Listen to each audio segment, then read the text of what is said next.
Okay. Last track. Apollo 6. Yeah. Track 10. Side B. Side B. The end. Stoned Ape. Welcome to Season 2 of the Aloud podcast. In this season, Jen and Henry break down the writing and recording of the latest Aloud album, Apollo 6. Since they've lived a majority of their lives in Boston and Miami, bad language is liberally used. So if you're listening at work and have issues with foul words like fuck, shit, and Ted Cruz, you've been duly warned. Have it!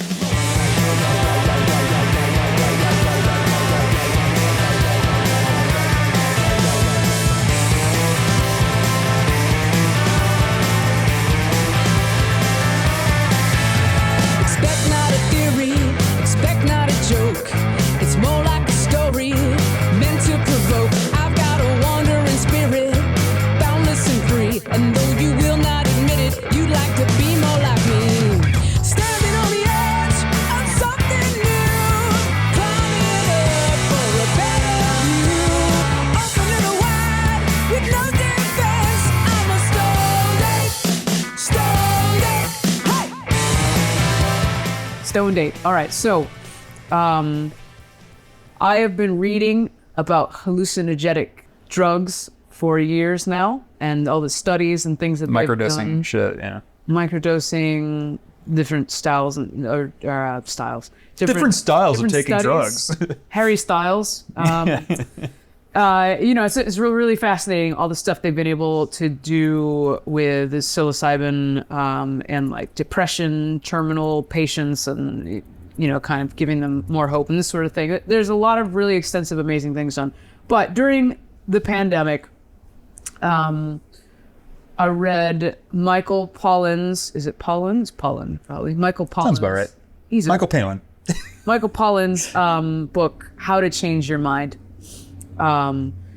which is all about, he kind of experiments with some of those things, and he talks a lot about mushrooms and like just even the horticultural whatever stuff about mushrooms, which is actually really fascinating because they have these like intense roots in the ground that just go on forever. They're like these living organisms down there. They are funky, man. They are crazy. And you kind of just have these magic mushrooms kind of growing randomly in places. Like mushrooms are just, they're insane. They're really fascinating. Anyway, in the book, he does there's a section about the 60s and, how all of this came to, mainstream awareness, and, about how even before the 60s were there were celebrities who were using it and talking about it in People magazine, you know what I mean? I think it was, I can't remember. Let's look up who the Stoned Ape guy is. There's yeah. I want to say it's Terrence something. Yeah. Or Stoned Ape theory. Which, by the way, it's also it's widely discredited, but yeah, it's widely discredited. It's not it's not a real thing. Yeah, but it is interesting. He talked about it. Yeah, in the book. It's a controversial theory there. Yeah. Who is it that Terrence McKenna. Terrence McKenna. Okay, I knew it was a Terrence. His 1992 in the 60s, book. everybody's his name Terry. Yeah. Terrence McKenna was one of those guys, same time as Leary and Alpert and all those folks. Let's read about Stoned Ape theory. Yeah, let's see. The theory claims that the transition from Homo erectus to Homo sapiens and the cognitive revolution was caused by the addition of psilocybin mushrooms, specifically the mushroom, I'm not going to pronounce that, into the human diet around 100,000 years ago, using evidence largely based on studies from Roland L. Fisher, which, again, just discredited. Yeah, so it's not a real thing. However, the idea of it is fucking awesome, because basically it's the idea that these creatures or whatever, and we eat these mushrooms, and suddenly we're our brains change, right? This is the thing that causes our brains to change to now can be creative, or we can just create, you know what I mean, and turns us into Homo sapiens, right? Mm-hmm. That this is the catalyst that taking these magic mushrooms from the ground, right, basically evolves us into these like thinking, creative creatures. Widely discredited, not a real thing. Don't walk away from this thinking this is real. But I thought, wow, that is just bonkers and amazing. And like, what if that were real? What if like us taking magic mushrooms when we were like Homo erectus was like what changed us into like thinking, creating creatures, right? Like caused us to, that basically was the little thing that like is responsible for all kinds of amazing scientific creative thinking and art and everything. The universe became aware of itself, man. Like just how beautiful is that, right?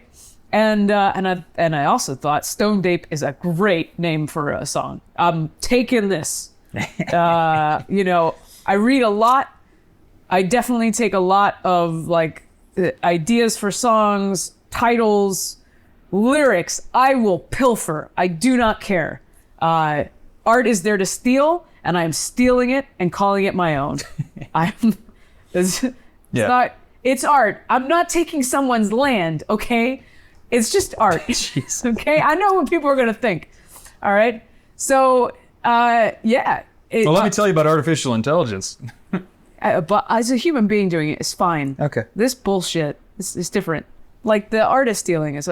We're not going to get into a whole conversation about this right now because this is way too nuanced to discuss on this podcast. Carry on. Okay. In any case, I'm taking it, making it my own, creating something new from it. That's how this is how songwriting works. Every songwriter has always done this. All right.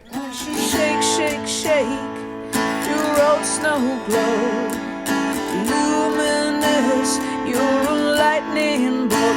You've got your rich kid blues. I've got my hand to mouth. You're trapped inside. It's time to come out. So, got inspired. Got the Stone Ape title.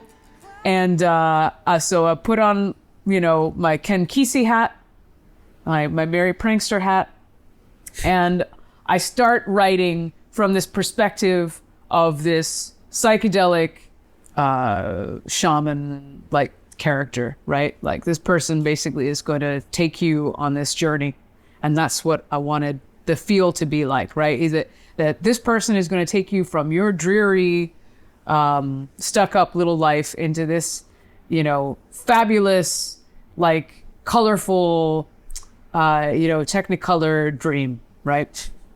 Roll up. Yeah, exactly. So, you see it as all of the lyrics, right? Like, expect not a theory, expect not a joke. It's more like a story meant to provoke. I've got a wandering spirit, boundless and free, and though you will not admit it, you'd like to be more like me. Yeah. Right. And all of this, a lot of this stuff, the wording I took is like, words from like meditation, I do these different meditations every day. And there are certain words like in these that are evocative of like how you feel the vastness, I think standing on the edge of something new was even like a line in the book, that like people felt like they were standing on the edge of a new world with these psychedelics. Yeah. Right. So I took that, standing on the edge of something new.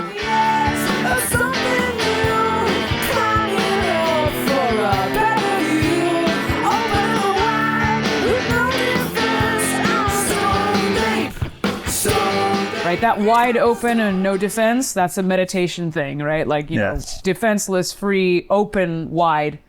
And then, we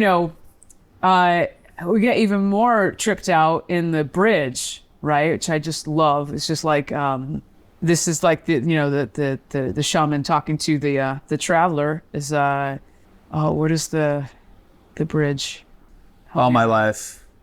No, not there's two bridges. Wow, this song has two bridges. Holy shit. Right. There's the All My Life, I've been searching for something new. Yeah. But then there's the bit in the solo, a major psychic, an expeditious trip. Come get enlightened on this judicious slip.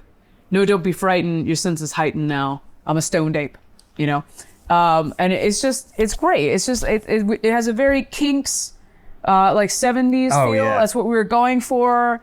Certainly on the drier sounds, again, those drums.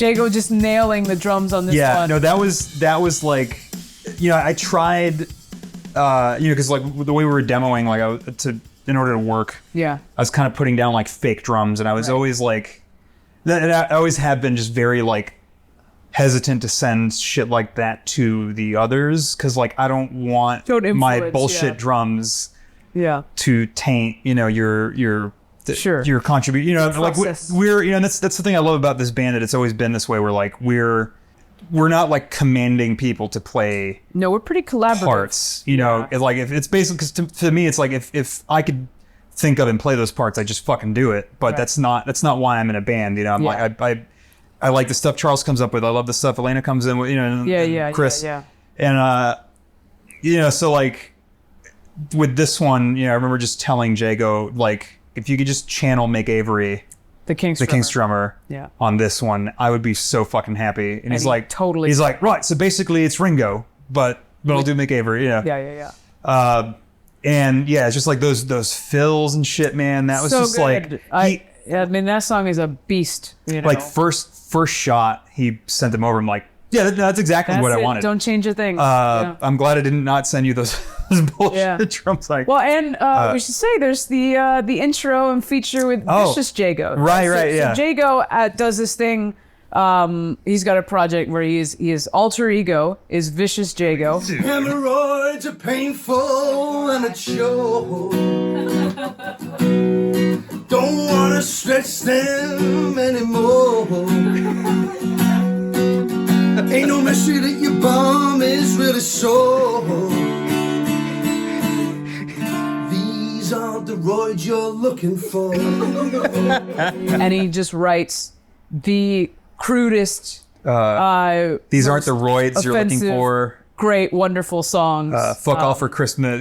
It's just great. And Vicious Jago has his own character. He's made this sort of like wardrobe for him, and an accent, this angry accent for him and stuff. And we wanted this little clip of, there's a British movie, a coming of age seminal 60s British movie. It's about the 60s. It was made in the 80s. Called Withnail I. And there's a bit that the drug dealer in the movie says. How long can you keep a grip on the rope? They're selling hippie wigs in Woolworths, man.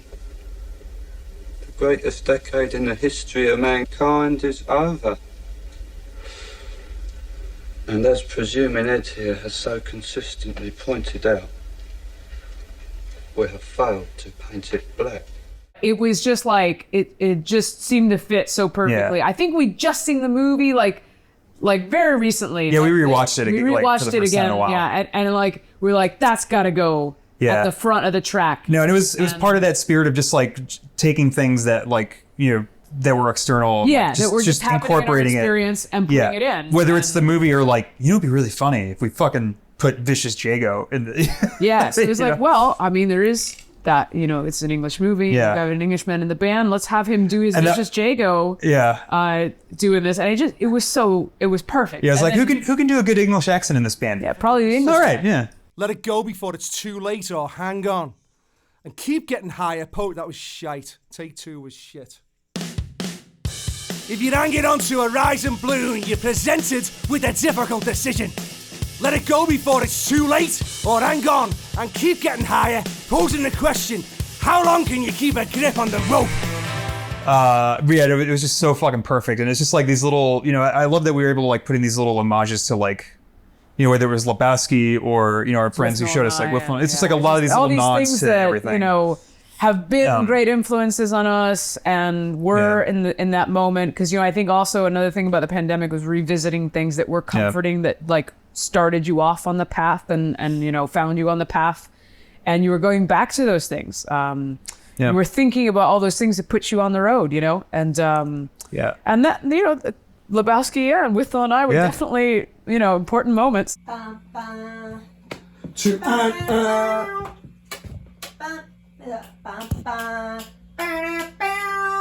that. Maybe? We'll see how it sounds. Yeah. Just try something. If it's shit, we won't keep it. There were just moments when we were all recording together. I think we had like 2 or 3 sessions where it was like all of us. 6 of Yeah, us. right. And that was just awesome. Like it was just so, I was so Yeah. happy because it was just like, Because we did that on this doing like gang vocals. We right? did it, yeah, we did. So we did the gang vocals. We were like, yeah, everybody's just yelling Stone Ape, and like we Yeah. just kept doing it over and over again. And like some of us did like funny voices, and like Yeah, you just go stoned. Yeah, yeah. You know, And I think you I was can trying hear to- it all in there. If you listen closely, you can hear all these different. It's not just the yeah. And I was trying to do like a Ray Davies like Stone Ape, just I don't know. I don't know if that's like Ray Davies in it, but yeah. but like a Stone Ape. Coked out monkey. Cheese and Chimp is the sequel. Cheese and chimp. Half-baked orangutan. Right. There's another set. Perfect. You gotta stay close though.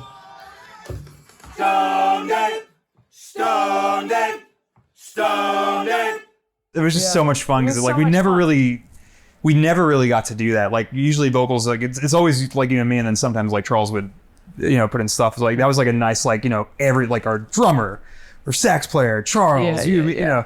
It's just fucking great, and Yeah. and like there's even like the verses. Like I think it's one of the few times like ever where I'm just like on the guitar just doubling up with like Charles is doing, and it just gives us this like little crunchy Yeah. like bow bow Well, bow and bow I- bow bow bow bow. Right. Yeah. That's a great guitar line actually.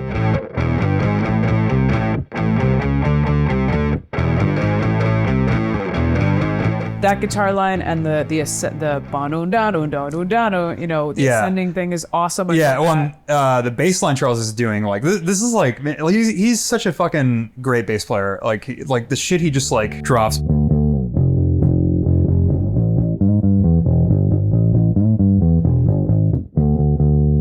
It's just so fucking groovy and like, he's just like Yeah, he's good. Man. jumping everywhere and Good. it's good. Again, very shit. blessed. With your rich kid blues in my hand to mouth, you're trapped inside, but I'll spit you out. Standing on the edge of something new, climbing up for a better view. Open to the wide with no defense. I'm a stoned ape, stoned ape. I'm a stoned ape, stoned ape. Last thing I think about Stone Ape that I think was fun was when Benny was mixing the record, he was like kind of texting us like almost in real time, which was fun because he's like, oh, this is awesome, because he hadn't heard these songs at all, Yeah. And I just remember, I thought this was like really funny, but with Stone Ape, I forget exactly what he said, but it was like along the lines of like, this is the most Gen song. Oh yeah, it was peak Gen. It was like peak Gen. It was like the most like, He's not wrong. yeah, and he was like, it was such a joy to mix this one, and like, and I was like, I guess it is. Yeah. I'm on good form there. Yeah. All right, well, that is the end That's- of this little track by track That's session. the record, man. Thank you for joining us. It's been a hell of an evening. Yeah. I know this has been like episodes or whatever for you, Whatever it is. whatever it ends up being. Thank you so much Yeah. for hanging out and listening. Yeah, and thank you for buying the record and listening to it, just having any interest in it. That's why we do it, and like just the feedback. I don't want to say feedback, just like people listening to it, and like saying like, oh my god, this means this to me, and Yeah. that. That's why you do it. That's one of the reasons you do it. I'm glad that our suffering through a pandemic could be put to good use and like Yeah. help others, make sense of shit, or if you just want to find out how fucked up I am, that works you'll too. find out. But yeah, thank you very much. And if you haven't bought the record, buy the fucking record. Buy the fucking record, because I want to Daddy's go got to to pay sleep. for these vinyl. I want to go to sleep. All right. All right. Good night. Bye. Apollo 6 is out now on vinyl, CD, and digital at aloud.bandcamp.com.